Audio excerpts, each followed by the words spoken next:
Salam sejahtera, penuh bahagia. Salam jumpa pemirsa Dhamma TV dimanapun Anda berada.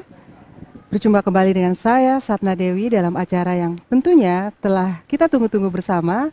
Karena di sini kita akan belajar dengan orang-orang yang luar biasa yang dapat kita timba ilmu dari mereka. Saya Satna Dewi, pada saat ini ditemani oleh seseorang yang luar biasa. Beliau adalah Asinku atau Bante Asinku Saladama. Beliau 10 tahun ini berada di Myanmar dan kita sangat berbangga hati beliau bisa hadir dalam acara Manage Your Mind kali ini. Dan sejak Februari beliau berada di Wihara Dhammadippa Arama untuk mengajar. Oke, nama budaya Bante. Baik Bante, kita sedikit berbincang-bincang. Dan tentunya pemirsa Dhamma TV ini akan banyak belajar, termasuk saya juga Bante, tentang tema pada saat ini adalah meditasi sebagai pengendalian diri. Ya, Bante tentu telah bertahun-tahun ya berlatih meditasi tentunya Bante. Apa sih sebenarnya pengertian dari pengendalian diri ini Bante? Iya, mungkin secara mendasar dahulu pengendalian diri. Kalau kita katakanlah melihat di kehidupan di masyarakat kita, katakanlah dimanapun juga kita berada, banyak yang dikatakan sebagai pengendalian diri. Kita harus memiliki pengendalian diri. Ya. Nah, tetapi sebetulnya pengendalian diri yang bagaimanakah sebetulnya yang menjadi definisi katakanlah yang sesuai. Tentunya masing-masing orang katakanlah atau yang memiliki pandangan tertentu satu dengan yang lainnya, katakanlah dia memiliki sedikit berbeda tentang yang dimaksud dengan pengendalian diri. Nah, di sini saya karena memiliki latar belakang katakanlah dari Buddhism, ya saya hanya bisa katakanlah memberikan gambaran kurang lebih yang dimaksudkan dengan pengendalian diri dari latar belakang ajaran Buddha. Ya. Nah, di ajaran Buddha pengendalian diri adalah kita membina sebetulnya. Sebenarnya kita membina diri kita agar pikiran kita menjadi tidak liar. Sehingga di dalam setiap tindak tanduk kita menjadi terkendali, teratur, menjadi seperti katakanlah terpelajar. Nah, pengendalian semacam ini adalah bagian dari apa yang diajarkan oleh Buddha kepada kita. Ya, jadi secara singkatnya adalah pengendalian diri adalah di pandangan Buddhisme adalah kita membuat pikiran kita menjadi terpelajar katakanlah sehingga tidak liar berpikir ke sana ke sini atau karena banyak terpengaruh oleh faktor-faktor luar. Ya. Kurang lebih demikian. Kemudian Bante, yang dimaksud dengan terpelajar itu kita juga berarti harus belajar ya? Dari situ kita harus belajar ya? Sebetulnya bagaimanapun juga, siapapun kita memerlukan pendidikan.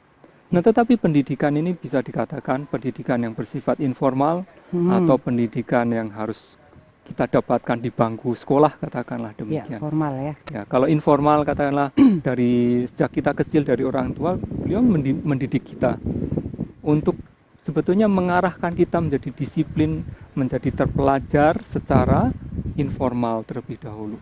Nah, baru kemudian ketika kita kemudian duduk di bangku sekolah, nah kita mendapatkan pelajaran-pelajaran yang mungkin katakanlah bersifat budi pekerti katakanlah untuk membuat pikiran kita tidak liar, terkendali diri kita dan sebenarnya pikiran kita terkendali. Jadi ada dua tingkat. Iya, Bante Kusala, mengapa kita harus mengendalikan diri Bante? Dan apa sih sebenarnya bahaya tanpa pengendalian diri ini Bante? Iya. Kita perlu mengendalikan diri karena seperti yang baru saja saya katakan bahwa kita hidup di masyarakat, kita tidak hidup sendiri. karena kita hidup di masyarakat, maka kita harus bisa menjaga diri. Nah, menjaga di sini adalah bukan dari karena ada orang lain, tetapi juga dari pihak diri kita sendiri terkendali untuk katakanlah tidak mengganggu orang lain sampai terjadi hal-hal yang tidak diinginkan, katakanlah demikian. Nah, kalau kita tidak memiliki pengendalian diri, ya, seseorang yang tidak memiliki pengendalian diri, sebetulnya sangat jelas sekali contoh-contoh kita yang kita bisa lihat katakanlah di masyarakat. Nah, terjadinya tindakan-tindakan kriminalitas katakanlah, segala macam bentuk kriminalitas, banyak sekali contohnya. Ya, pembunuhan, pencurian, segala macam adalah karena apa? Karena tidak adanya pengendalian diri. Nah, ini adalah bahaya sekali karena bukan hanya orang lain dirugikan, tetapi dari pandang Buddhisme adalah dia yang melakukan juga sebetulnya rugi sendiri. Dia memiliki kerugian yang sebetulnya lebih besar dibandingkan orang lain yang dirugikan. Nah, jadi bahayanya adalah sebetulnya semua menjadi tercakup di situ. Bukan hanya yang dirugikan, tetapi yang melakukan juga dia mendapatkan bahaya. Ya. Nah, bahaya ini adalah sebetulnya bahaya yang bersifat katakanlah bukan hanya seketika itu saja dari tindak kriminalitas katakanlah kemudian ditangkap oleh polisi dan sebagainya, tetapi kita harus mengingat lagi bahwa ada hukum yang disebut hukum karma, bahwa kita tetap saja harus suatu saat kita harus mewarisi dari perbuatan buruk yang kita lakukan. Pasti itu. Pasti Bante ya. Tuntas mesti Bante. Iya. Ya, baik. Di dalam Taram Buddhis tentunya ada Bante cara-cara yang baik untuk mengendalikan diri ini Bante. Iya. Nah, secara Buddhis saya bisa membagi sebetulnya ada 3 tingkat katakanlah. Tingkat-tingkat katakanlah tindakan yang nyata, ya, suatu misalnya katakanlah perbuatan-perbuatan buruk yang nyata seperti tadi saya katakan mencuri misalnya, atau misalnya mengatakan perbuatan yang tidak benar misalnya, atau bertindak asusila misalnya, minum minuman keras misalnya, semuanya adalah mengandung bahaya karena tidak adanya pengendalian diri. Nah, untuk tingkat pelanggaran semacam itu secara Buddhisme kita harus melakukan sesuatu, yaitu dengan kita menjalankan disebut sila. Sila adalah suatu peraturan kedisiplinan tentang moralitas. Ya, di situ kita menjalankan sebagai umat awam, maka dianjurkan untuk menjalankan ada 5 hal, yaitu tidak melakukan pembunuhan terhadap makhluk hidup, kemudian tidak mengambil barang yang tidak diberikan, ya, kemudian dia tidak melakukan tindakan yang tidak susila, kemudian dia tidak mengucapkan kata-kata yang tidak benar, bukan hanya berbohong, tidak benar itu juga termasuk berkata kasar, memfitnah segala macam termasuk di situ.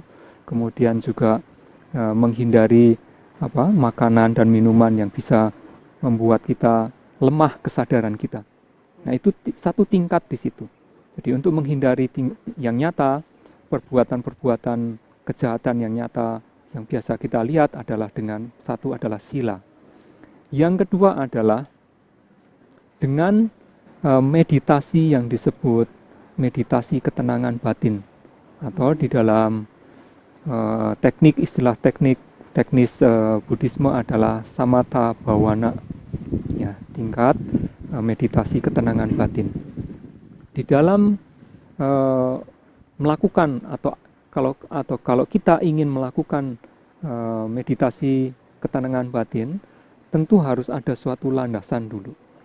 Landasannya tidak lain adalah kedisiplinan atau sila yang barusan saya katakan. Itu sebagai dasar terlebih dahulu. Jadi dia harus memiliki sila yang baik. Kalau dia tidak memiliki sila yang baik, dia tidak akan bisa meningkat kepada pengendalian diri yang lebih tinggi. Yang di sini adalah pengendalian disebut dengan bermeditasi ketenangan batin. Nah, dengan meditasi ketenangan batin di situ, maka dia di saat bermeditasi, maka pikirannya hanya akan terarah pada satu objek. Dia tidak diizinkan pikirannya untuk katakanlah mengembara ke satu yang ini, satu yang itu, objek ini, objek itu, tidak diizinkan. Karena akan mengganggu dari pengembangan mental atau pikiran kita. Nah, ketika kita mendapatkan suatu tingkat ketenangan tertentu, maka menjadi pikiran kita menjadi terkendali hanya pada objek dan tidak terkotori oleh hal-hal yang buruk atau pengaruh dari luar. Ya, nah, di situ kita hanya terkendali di situ. Nah, tingkat yang ketiga adalah disebut dengan meditasi juga, yang disebut dengan meditasi pandangan terang atau vipassana bhavana di dalam teknis Buddhis. Nah, dengan melakukan vipassana bhavana atau meditasi pandangan terang ini, maka pengendalian ini adalah pengendalian yang katakanlah tertinggi. Karena apa?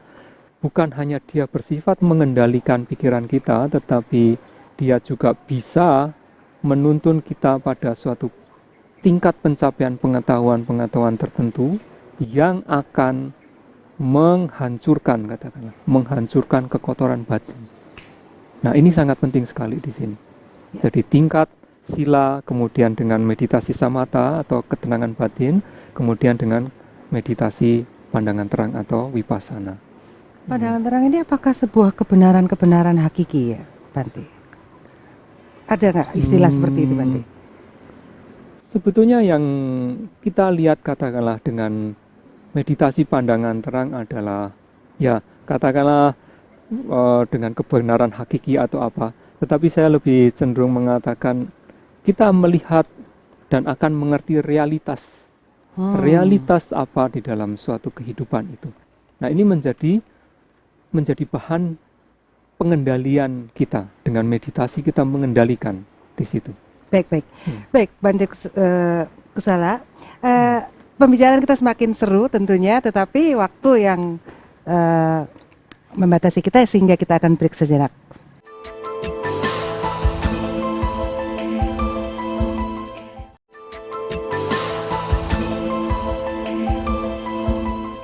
Baik pemirsa Dhamma TV, tadi kita terlibat pembicaraan yang seru dengan Bante dan kita lanjut saja Bante. Tentunya masih di dalam acara Manage Your Mind dengan tema meditasi sebagai pengendalian diri. Baik Bante, kita tadi berbicara tentang ya kita sebagai orang-orang Indonesia atau orang Jawa itu memahami tentang adanya rasa, pikiran seperti itu Bante. Bagaimana menurut Bante? Apa sih sebenarnya rasa itu, atau mungkin batin itu, atau mungkin pikiran itu Bante, letaknya? Ya mungkin kita terbiasa katakanlah di lingkungan masyarakat Jawa di sini dengan katakanlah dari orang-orang tua kita disebutnya kita harus punya rasa semacam seperti itu. Tetapi katakanlah secara Buddhism yang kita pelajari adalah bahwa di situ kita mengendalikan pikiran atau menjinakkan pikiran, atau kita sebut to culture our mind. So how to culture our mind to become our mind really controlled, betul-betul terkendali, yaitu dengan to culture our mind. Mungkin apa sebenarnya bahasa Indonesianya yang tepat untuk to culture our mind? Saya kira mungkin untuk mental kita menjadi memiliki budaya semacam seperti itu. Mental yang berbudaya ya. Nah, semacam begitu. Sikap mental yang berbudaya. Nah, itu yang menjadi sebetulnya sangat penting untuk mengendalikan diri kita. Nah, itu adalah semacam katakanlah semacam meditasi juga. Untuk bisa ke situ adalah kita memerlukan meditasi sehingga pikiran kita betul-betul menjadi cultured terbudaya, katakanlah Budaya. demikian. Ya. Dia menjadi halus apa tidak, Bante? Eh, Ciri-ciri khasnya. Ciri-ciri khasnya tentunya kalau kita pikiran kita menjadi terbudaya atau terkendali semacam itu, ya kita akan menjadi awas atau sadar, katakanlah ya. Ya. Dalam setiap tindakan kita menjadi sadar. Kita tidak terpengaruh atau tidak mudah, katakanlah ya.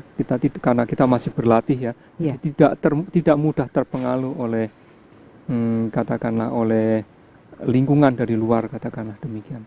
Kita misalnya dalam tindakan tertentu kita menjadi harus marah, katakanlah, karena kita melatih itu, maka kita menjadi tidak ikut terbawa mudah marah gitu. Kita akan lebih terkendali. Karena apa? Karena kita telah melatih dengan meditasi.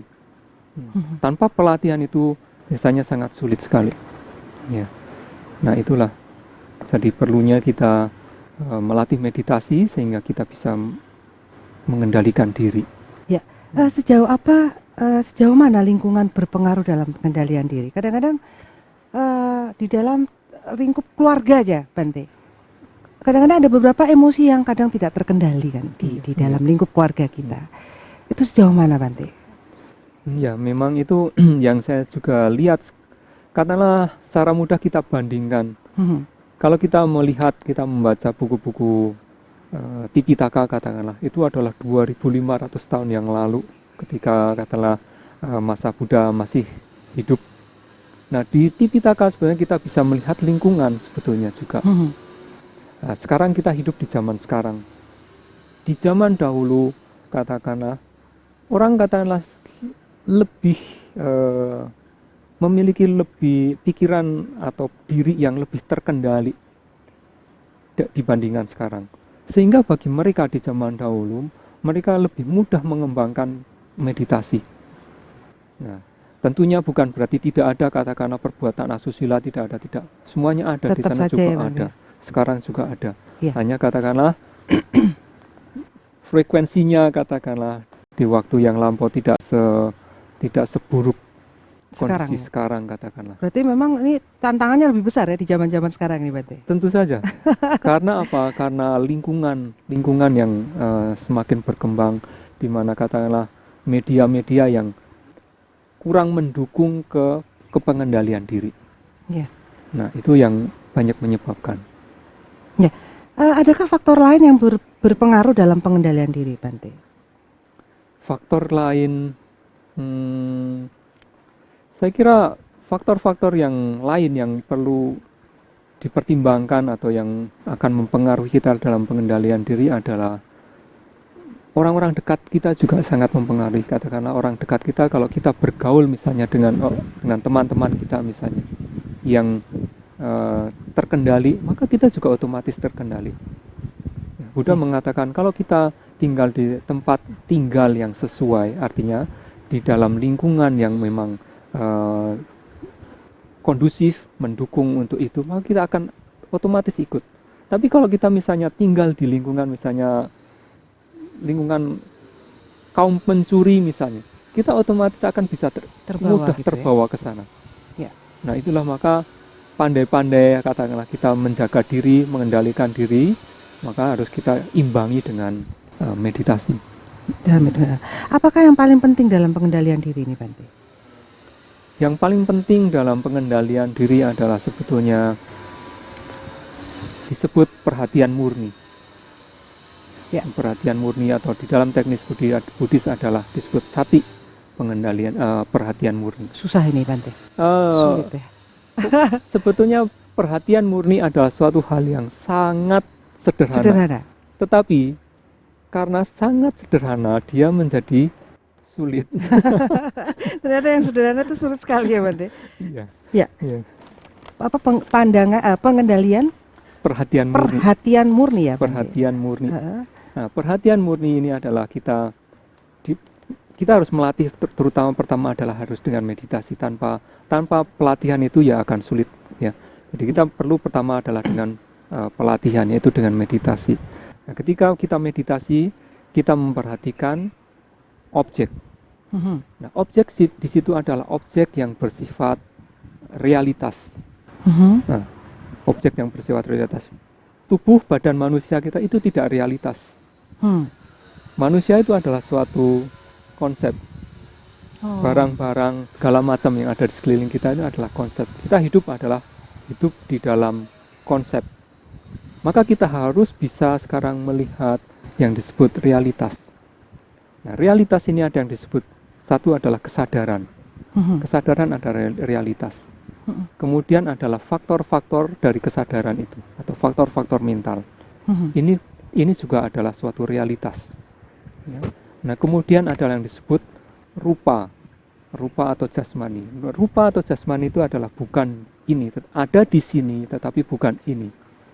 Itu kita harus melihat dan menjadi sebagai objek dari perhatian murni. Ya. Dan satu lagi adalah yang disebut nibbana. Nibbana adalah sebetulnya tujuan akhir, tujuan tertinggi bagi umat Buddha. Nah, di situ kita akan melatih satu persatu. Katakanlah yang paling mudah adalah melihat dari jasmani atau materi. Kita harus bisa melihat dulu realitas di situ. Nah, kalau kita bisa melihat di situ, maka kita melihat bahwa tubuh badan jasmani kita ini sebetulnya hanyalah komponen, adalah gabungan dari sekian banyak materi, bergabung. Sehingga dengan pengertian tersebut, kita akan tidak menjadi melekat terhadap tubuh kita. Kita tidak akan menjadi sangat terlalu memanjakan katakanlah tubuh kita. Kita akan menjaga tubuh kita untuk bisa apa? Untuk bisa mengembangkan kehidupan kita dengan baik, tetapi tidak melekati tubuh kita. Kita melihat di situ. Nah, kemudian di tingkat yang lebih lanjut kita akan mengembangkan perhatian murni ini untuk melihat yang disebut kesadaran, yang disebut faktor-faktor mental dan sebagainya. Jadi perlu pelatihan yang cukup intensif sebetulnya. Ya, ini banyak larinya ke dalam ya Bante ya? Iya, sesuatu yang ke dalam. Iya. Bagaimana kaitannya dengan kehidupan duniawi, Bante? Ya. Apakah kita harus mencukupi kehidupan duniawi? Bagaimana? Ya. Standarnya itu bagaimana untuk cukup dalam artian duniawi ini, Bante? Ya, tentu saja ini sangat berbeda. Ketika sedang meditasi, katakanlah intensif meditasi adalah kita hanya melihat ke dalam. Nah, sementara kita hidup di masyarakat. Betul. Nah, di hasil dari meditasi itu adalah yang harus nantinya dalam bentuk pengendalian diri, katakanlah, itu yang harus diterapkan di dalam hidup bermasyarakat. Kan?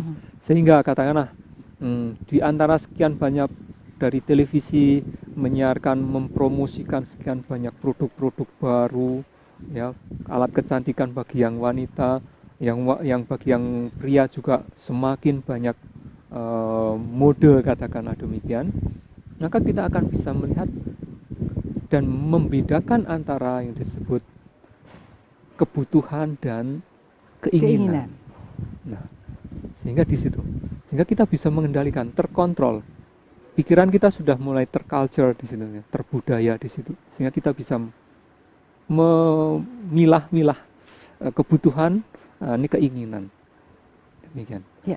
Tapi kalau ngomongin masalah kebutuhan dan keinginan, Bante, setiap manusia tentunya berbeda ya. Tentu saja. Punya standar-standar kebutuhan misalnya, yang, dan itu wajar-wajar saja, Bante ya. Ya wajar saja. Hanya katakanlah sekarang misalnya saya, atau katakanlah kita melihat kedudukan dari strata sosial masyarakat. Misalnya saya berkedudukan sebagai misalnya kepala sekolah misalnya. Kebutuhan saya dibandingkan misalnya dengan seorang bupati misalnya berbeda. Seorang bupati misalnya ketika mereka misalnya diundang misalnya ke suatu pesta dengan menggunakan pakaian yang seperti kepala sekolah mungkin tidak tepat juga. Rasanya tidak pantas untuk di masyarakat. Jadi mempunyai standarnya sendiri-sendiri ya, Bante ya. Baik, Bante. Baik pemirsa, pembicaraan kita semakin seru dan tentunya kita akan kembali setelah break yang berikut ini.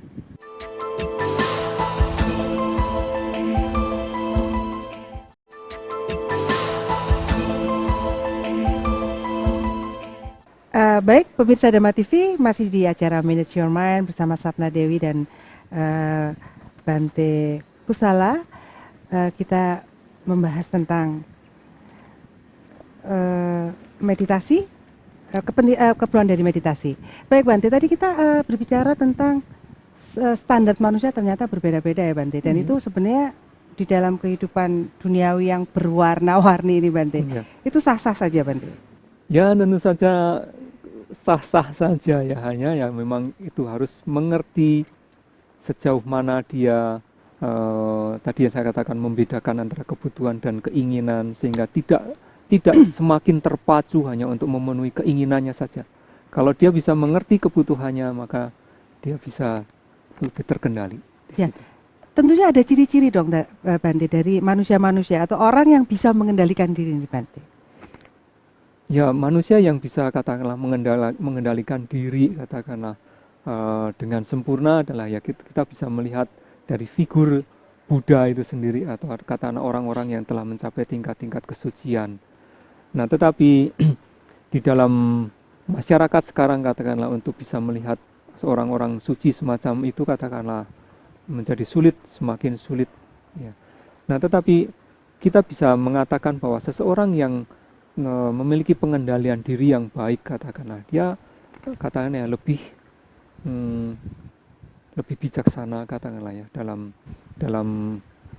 membuat suatu keputusan, kemudian di dalam perilaku tindak tanduk kesehari-hariannya juga akan menjadi lebih terkendali, lebih terlihat penampilannya juga.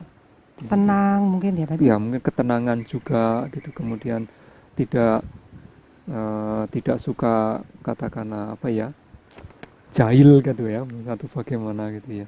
Oh gitu ya. Jahil untuk guyon-guyon nggak boleh Bante? Orang yang terkendali biasanya sangat membatasi gitu ya, supaya tidak, karena katakanlah guyon-guyon tapi bisa saja itu menjadi Perang ini Bante. Bisa menjadi perang gara-gara guyon ini ya Bante ya. Iya. Jadi dia lebih bisa berbijaksana dalam melihat itu. Iya, lebih terkendali ya. Iya. Baik, apakah meditasi bisa untuk mengendalikan diri ya? Tadi kita sudah bahas sebenarnya Bante ya. Iya, tadi sudah kita bahas sedikit sebagai pengantar tadi ya, meditasi untuk bisa mengendalikan diri. Jadi faktor yang pertama tadi adalah yang pelatihan kedisiplinan, itu adalah bentuk yang sangat dasar sebagai landasan untuk kita bermeditasi. Nah, sekarang di dalam meditasi tadi yang pertama yang saya katakan adalah untuk mengendalikan diri adalah meditasi ketenangan batin.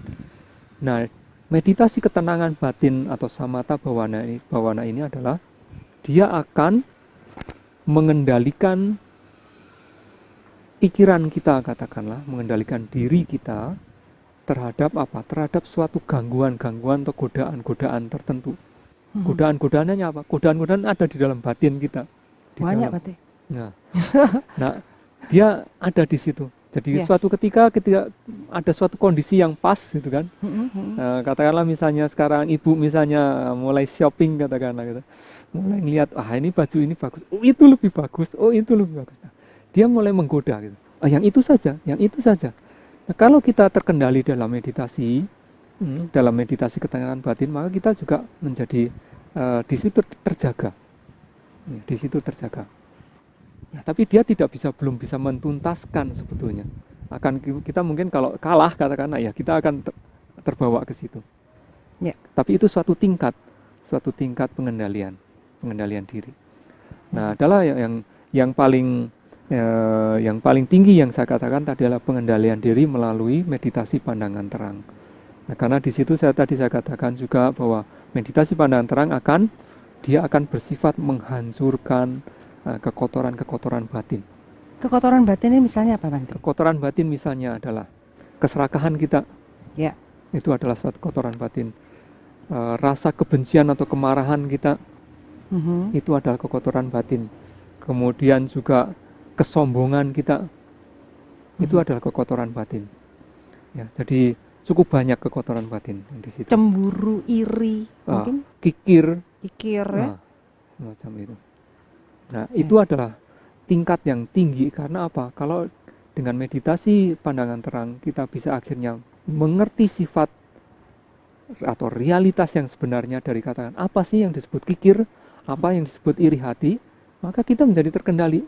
Kita cenderung tidak melakukannya. Kekotoran batin itu sebenarnya ada di dalam diri setiap manusia, Bante. Setiap orang ada. Dia ada unsur-unsur yang ada ya di Nah, dalam diri kita ya. Itu unsur yang ada dan bersifat laten, bersifat terpendam. Sekarang kita berbicara seperti ini. Kalau misalnya saya bertanya kepada ibu, ibu marah ya? Enggak. Enggak. Yakin nggak ada marah? Sekarang nggak marah. Tetapi Ya. itu ada.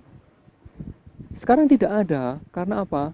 Itu terpendam di sini. Tidak ada yang memicu ya. Tetapi kalau misalnya sekarang saya pukul ibu, langsung marah gitu kan? Iya. Karena apa? Karena itu sudah mulai dari sifatnya terpendam menjadi dia muncul. Muncul ya. Nah, sifat yang terpendam, kekotoran batin yang sifat terpendam itu hanya bisa dikendalikan, hanya bisa dihancurkan, hanya bisa dicabut ke akar-akarnya dengan meditasi pandangan terang.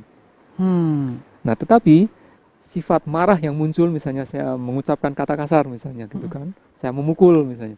Nah, ini masih bisa dikendalikan dengan meditasi ketenangan batin. Ketika kita memiliki objek yang jelas, satu objek tertentu, kita masuk ke dalam objek tersebut, maka kita tidak akan muncul kemarahan di situ, tidak akan muncul keserakahan di situ, tidak akan muncul iri hati, tidak muncul kekikiran, kesombongan di situ tidak ada. Tetapi ketika kita keluar, itu masih ada. Karena apa? Belum dihancurkan oleh meditasi pandangan terang. Kalau sudah hancur, Bante, Ya. apakah kita bukannya menjadi dingin? Itu tadi kan kayak sifatnya itu panas ya, Bante ya. Kalau kita rasain ya, panas, hangat ke panas gitu ya. Itu ketika hancur, apa kita akan bukan menjadi manusia yang dingin gitu, Bante? Gimana, Bante? Bukannya dingin, tetapi menurut saya sejuk. Oh, sejuk ya, sejuk, lebih enak sejuk ya. Jadi orang yang karena dia sudah memiliki pengetahuan yang sebenarnya dari realitas itu, ya. Keserakahan adalah faktor mental, ya. Kemudian kebencian adalah suatu faktor mental, kesombongan adalah suatu faktor mental, iri hati dan lain adalah suatu faktor mental, ya. Nah, kalau kita karena mengetahui sifat atau karakteristik dari itu, kita menjadi terkendali di situ, pikiran batin kita menjadi sejuk. Artinya kita tidak dipanas-panasi Ya, dipanas-panasi gitu oleh hal-hal terpelajar ini tadi ya, Bante. Iya. Menjadi terpelajar. Iya, Ya. betul. Nah, Bante, apakah tanpa meditasi kita bisa mengendalikan diri? Karena kan tidak semua orang pernah ya mengalami atau memahami meditasi ini. Bagi orang-orang, kebanyakan orang awam lah. Tapi ada loh orang-orang awam yang memang tenang gitu ya orangnya tanpa meditasi. Bisa nggak sih, Bante? Secara teknis katakanlah saya mengatakan tidak bisa. Tetapi yang harus kita ketahui bahwa kita lahir sebagai manusia adalah kita juga lahir karena apa? Karena perbuatan atau karma kita di masa yang lampau. Atau lebih tepatnya adalah kita memiliki yang disebut suatu tingkat kesempurnaan atau paramita. Paramita saya dengan paramita ibu berbeda. Nah, sehingga di dalam hidup dalam sehari-hari, misalnya sama-sama kita tidak bermeditasi nih, tidak tahu meditasi katakanlah, nol katanya. Tetapi misalnya saya lebih tenang dibandingkan ibu. Karena apa? Ada suatu faktor paramita di masa kehidupan yang lampau yang menyebabkan kita menjadi lebih tenang dibandingkan yang lain. Sementara yang orang yang lain ada sangat tidak terkendali. Bergejolak terus ya, Bante ya. Nah, semacam itu. Nah, itu satu faktor. Faktor yang kedua adalah mereka yang tidak bermeditasi atau tidak mau bermeditasi atau tidak mengenal bermeditasi adalah kalau dia masih memiliki tingkat kedisiplinan atau moralitas itu, maka dia akan terkendali dalam bentuk apa ya? Dia menghindari pembunuhan, dia menghindari mengambil barang yang tidak diberikan, dia menghindari perbuatan asusila, dia menghindari perkataan-perkataan yang tidak benar dengan latihan moralitas tersebut. Ya, jadi katakanlah ya bisa, tapi juga ya tidak bisa juga dalam tingkat tertentu gitu ya. Tingkatannya yang berbeda. Ya, sepertinya moralitas ini adalah dasar dari setiap agama ya Bante. Betul. Semua Iya. agama memang mengajarkan tentang moralitas. Kemudian saya melihat bahwa meditasi ini memang di Buddhis ya, yang secara teknis memang didalami ya Bante. Iya betul. Sekarang bagi orang yang beragama berbeda mungkin Bante, apakah kita bisa berlatih meditasi ini Bante? Secara yang sederhana saja Bante. Apa sih? Bagaimana sih meditasi yang sederhana itu? Untuk ketenangan ya, ketenangan batin. Ya, secara mudah pada umumnya kalau kita mempelajari meditasi yang awal sekali katakanlah, kita mempelajari meditasi dengan misalnya keluar masuk nafas ini. Kita memperhatikan ketika masuknya nafas, keluarnya nafas, sentuhan di sekitar di atas bibir atau di bawah hidung di sini kita perhatikan di situ. Atau kita bisa berlatih dengan pengembangan cinta kasih. Kita merenungkan cinta kasih kebahagiaan terhadap misalnya orang tua saya, teman saya, sehingga akhirnya kepada seluruh makhluk yang ada di dunia ini. Nah, itu juga akan membawa. Ya, sebentar Bante, saya akan membahas tentang cinta kasih nih, cinta-cinta ini. Tetapi pemirsa, kita akan kembali setelah break berikut ini.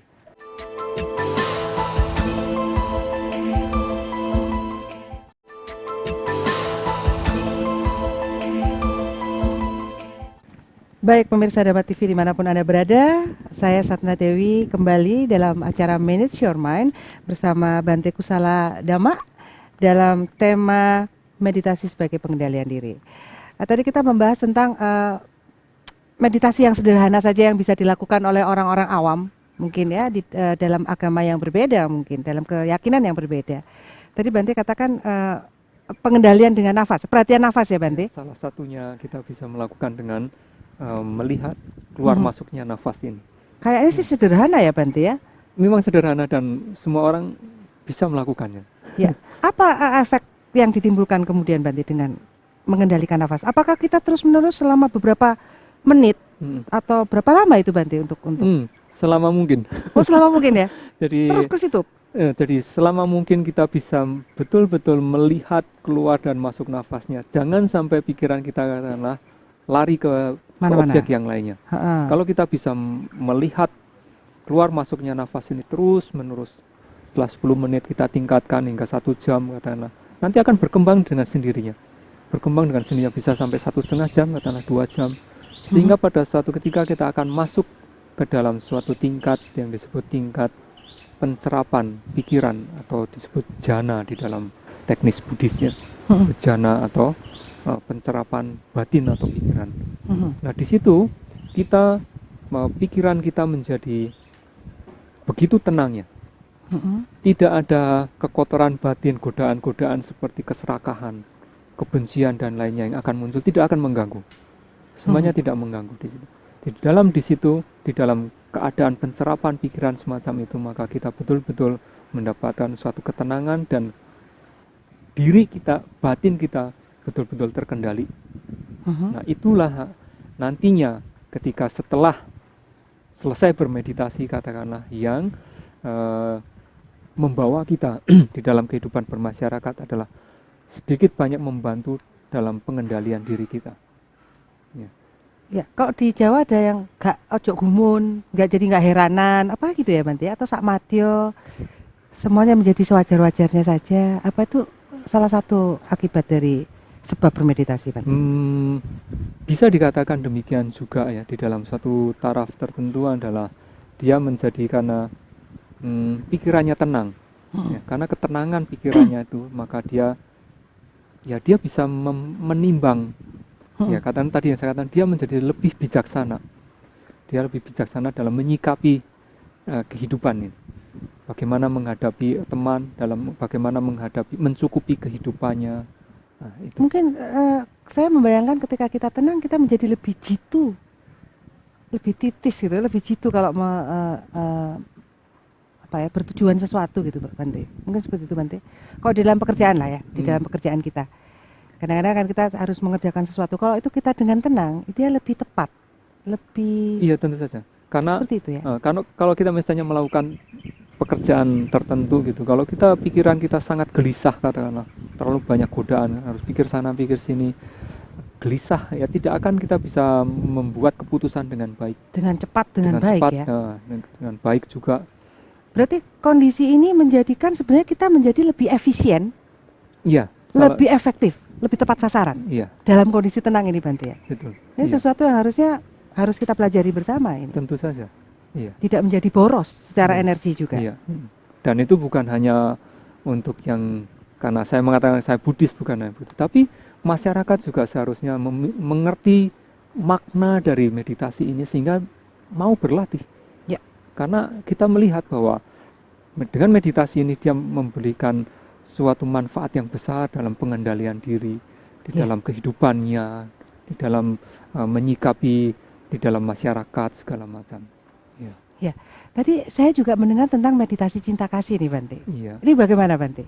Ya, meditasi cinta kasih adalah kita menginginkan sebetulnya secara garis besar adalah kita menginginkan kebahagiaan dari semua makhluk. Ya. Bukan hanya diri kita sendiri tetapi juga semua makhluk.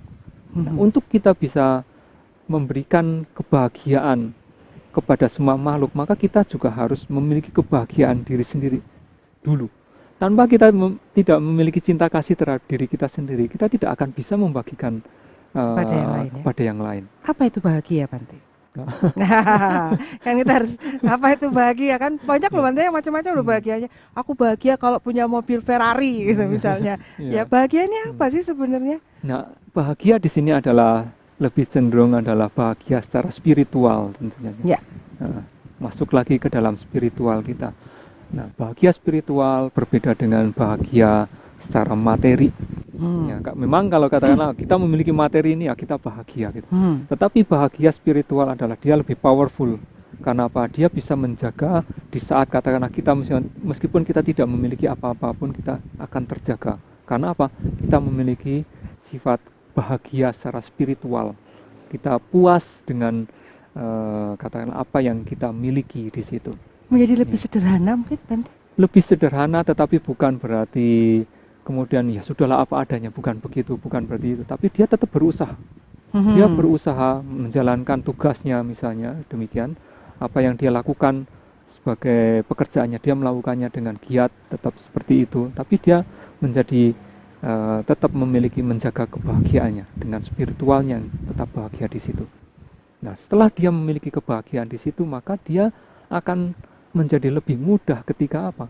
Dia menginginkan kebahagiaan orang lain.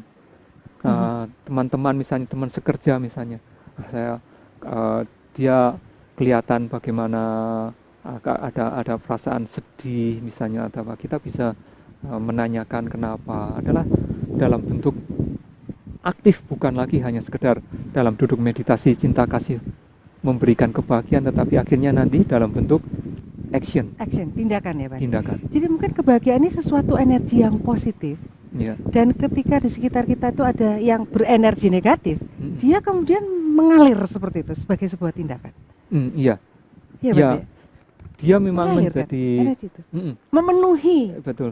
Iya, seperti gitu. yang kurang di Seperti sekitarnya. dia misalnya dia ada kesedihan misalnya. Nah, kemudian kita berempati katakanlah dengan mereka. Nah, kemudian kita bisa meredakan kesedihan dia misalnya demikian, atau ketika dia dalam kondisi yang kurang bahagia, dalam kondisi kesusahan, nah, kita bisa kemudian dalam tindakan akhirnya kita juga bisa membantu meringankan katakanlah demikian. Membantu meringankan menjadikan orang bahagia, Iya. yang kemudian menimbulkan kita juga bahagia juga. Betul. Iya. Jadi kebahagiaan ini akhirnya terjadi sebuah siklus ya, perputaran ya, Iya. Bante ya. Iya. Iya. Seperti itu Bante. Nah itu tadi meditasi cinta kasihnya gimana Bante? Saya membayangkan apa ini? Kalau saya meditasi saya bayangkan apa ini? Kalau dalam duduk meditasinya tentu saja adalah objeknya cinta kasih adalah kita pertama merenungkan pertama diri kita sendiri.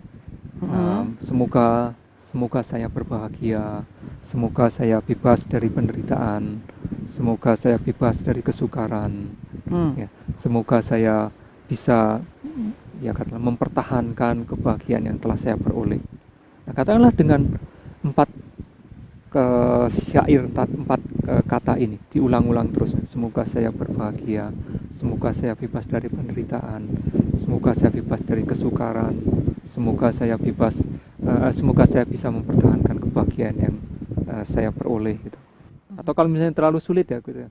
Semoga saya sehat dan bahagia, semoga saya sehat dan bahagia, semoga saya sehat dan bahagia. Akhirnya setelah cukup, kita menjadi cukup tenang, kita melihat pikiran kita menjadi cukup tenang, maka kita segera akan kita limpahkan kepada orang lain. Kita pancarkan meditasi ini kepada orang lain. Ya, misalnya saya memancarkan kepada misalnya kepada guru saya. Semoga guru saya sehat dan bahagia. Direnungkan terus-menerus dengan memvisualisasikan atau mengingat lagi guru kita. Semoga guru saya sehat dan bahagia. Kemudian orang tua kita, kemudian teman-teman kita, sehingga akhirnya ke seluruh umat manusia, katakanlah demikian. Ya, baik Bante. Ini pelajaran yang sangat berharga bagi saya juga, tentunya bagi pemirsa di rumah tentunya ya Bante. Saya juga masih harus belajar tentang meditasi itu tadi, cinta kasih. Bante, ini karena waktunya sudah akan berakhir, tentunya Bante ada pesan-pesan Bante untuk pemirsa di rumah. Monggo, silakan. Iya, hal yang penting adalah dalam kehidupan kita, bahwa kita tidak terlepas di dalam bermasyarakat. Kita selalu berada di dalam kehidupan bermasyarakat, karena kita adalah manusia, adalah makhluk sosial, dikatakan demikian. Maka di sini adalah seperti yang tema kita bahas pada hari ini adalah dengan meditasi untuk pengendalian diri, bahwa meditasi adalah suatu hal yang harus menjadi dijalankan, katakanlah bukan hanya sebagai saya sebagai umat Buddhis, tetapi juga bagi pemirsa sekalian, baik yang berumat agama yang lain juga. Karena apa?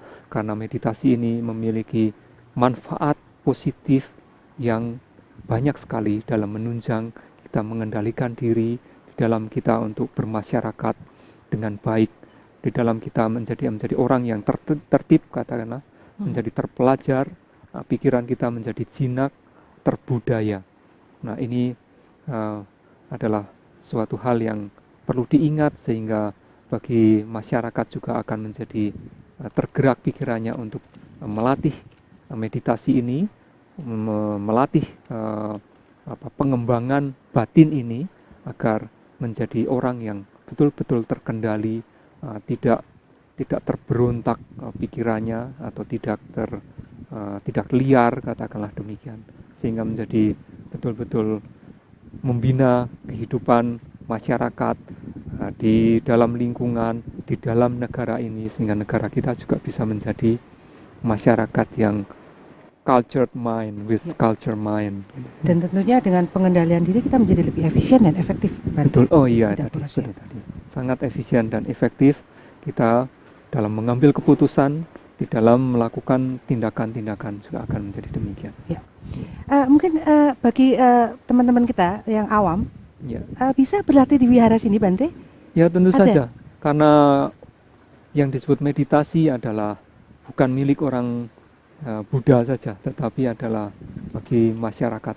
Jadi kita harus bisa membedakan meditasi adalah sebagai teknik untuk bisa mengendalikan diri, bebas dari katakanlah sekte-sekte terkotak-kotaknya masyarakat. Ya, pokoknya intinya pengendalian diri ya, di meditasi.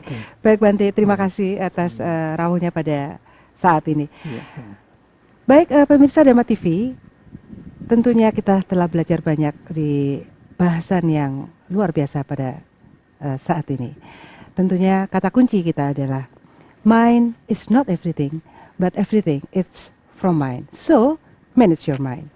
Terima kasih, sampai jumpa. Sabe Sata Bawatu Sukitata. Semoga semua makhluk hidup berbahagia.